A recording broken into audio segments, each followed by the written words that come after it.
Bonjour, je m'appelle Cécilia Légaré et je suis étudiante au doctorat en biochimie de l'Université de Sherbrooke, au site de Saguenay, dans l'équipe EpiMet sous la direction du professeur Luigi Bouchard.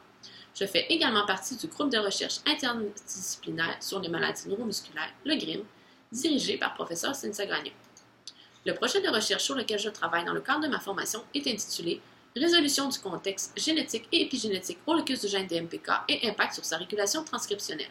Bien que ce ne soit pas mentionné dans le titre de mon projet, celui-ci porte sur la dystrophie myotonique de type 1 ou DM1 sous sa forme abrégée. La DM1 est une maladie neuromusculaire génétique rare dans le monde, mais qui est fréquente au Saguenay-Lac-Saint-Jean, affectant 158 personnes par 100 000 habitants. Celle-ci est caractérisée, entre autres, par de la faiblesse musculaire, de la difficulté à relâcher ses muscles après un effort et des problèmes cardiaques et respiratoires. Cependant, l'évolution de cette maladie est très difficile à prévoir avec les connaissances dont dispose la médecine actuellement, car la présence et la sévérité des symptômes varient beaucoup d'un patient à l'autre.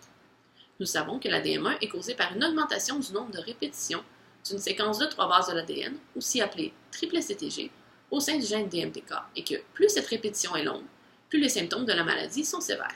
Par contre, cela n'est pas vrai dans tous les cas. C'est-à-dire que même si deux patients présentent le même nombre de répétitions du triplet CTG dans le gène DMPK, ceux-ci ne présentent pas nécessairement les mêmes symptômes, ni le même degré de sévérité de la maladie. Afin d'expliquer ces différences inter-individuelles, nous avons proposé l'implication de mécanismes épigénétiques tels que la méthylation de l'ADN. La méthylation de l'ADN consiste en l'ajout de groupements chimiques sur l'ADN sans en affecter la séquence elle-même. À la manière dont un accent change la signification d'un mot dans la langue française, l'ajout d'un groupement chimique sur l'ADN affecte la façon dont un gène est exprimé.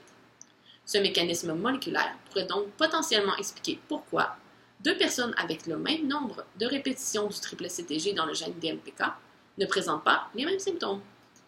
L'objectif de mon projet de recherche est donc d'identifier les variations épigénétiques présentes au sein du gène DMPK chez des patients atteints de DM1 et d'établir leur rôle dans l'évolution de la maladie. Pour ce faire, nous utiliserons la plus récente technologie de séquençage pour mesurer les niveaux de méthylation de l'ADN dans des biopsies musculaires de patients atteints de DM1 et nous évaluerons ensuite s'ils sont associés aux différentes manifestations de la maladie. Ces travaux, menés au courant de mes études doctorales, permettront de mieux comprendre les facteurs qui expliquent les différences de symptômes et de sévérité entre les patients atteints de DM1 et de proposer de meilleures avenues afin de mieux prédire la progression de la maladie chez les patients. Je profite également de l'occasion pour remercier le comité d'évaluation ainsi que Coram pour m'avoir attribué cette bourse qui me permettra de me consacrer pleinement à la réalisation de ce projet.